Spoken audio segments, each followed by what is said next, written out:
Kızlar Jiver!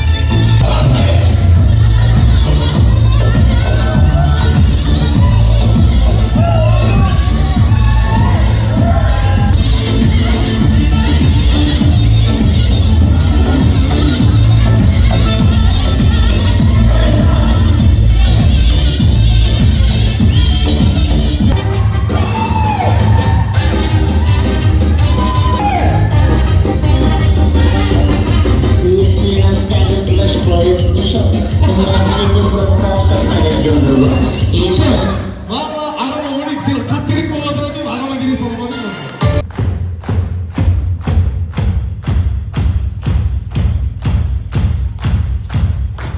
Rahmet.